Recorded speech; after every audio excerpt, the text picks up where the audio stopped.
il y a des semences en toi qu'il désire voler. Et la première chose que l'ennemi veut voler, c'est la parole que Dieu a semée dans ta vie.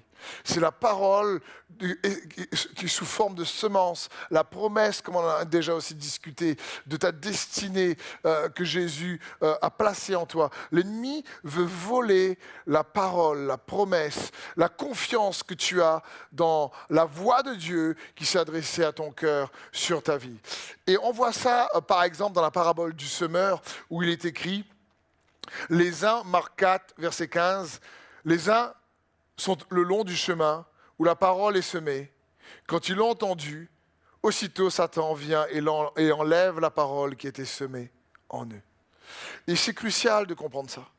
L'ennemi va chercher à voler la parole qui a été semée en toi. L'ennemi va chercher à voler cette vie sous forme de semence que Dieu a placée en toi. Et j'aimerais t'encourager à comprendre ça, parce qu'il y a des choses que tu as que peut-être tu n'as pas encore vues. La Bible dit que la parole, lorsqu'on la reçoit, qu'on la met en pratique, c'est elle qui permet de savoir qui on est. Parce que la parole décrit ton identité. Dans Jacques 1, verset 22, la Bible dit « Mettez en pratique la parole et ne vous bornez pas à l'écouter en vous trompant vous-même par de faux raisonnements. Car si quelqu'un écoute la parole et ne la met pas en pratique, il est semblable à un homme qui regarde dans un miroir son visage naturel et qui, après s'être regardé, s'en va et oublie aussitôt qui il était. » Et cette parole détermine ton identité. Elle dit qui tu es. Mais quand on ne la pratique pas, c'est comme si tu regardes, on fait une photo de toi dans une équipe, et ensuite on te montre la photo, mais tu sais pas sais pas te trouver sur cette photo.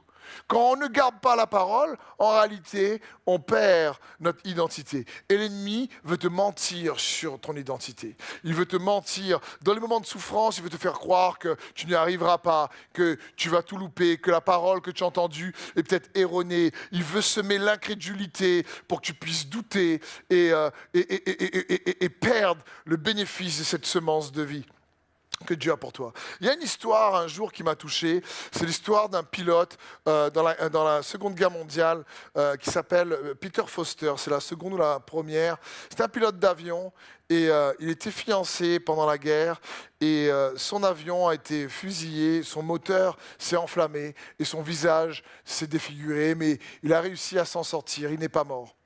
Et après des mois d'hôpital avec sa fiancée, il pensait que sa fiancée allait le laisser tomber, mais il lui dit que l'amour que sa fiancée lui a manifesté, l'amour qu'elle lui a donné, a guéri son cœur alors que lui, il était défiguré.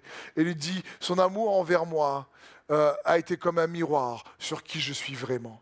Parce que j'ai pu à nouveau m'accepter malgré mes brûlures, parce qu'elle m'a regardé au-delà de mon physique et elle m'a aimé. Et j'aimerais te dire, Jésus, c'est ce qu'il fait avec toi, c'est ce qu'il fait avec moi.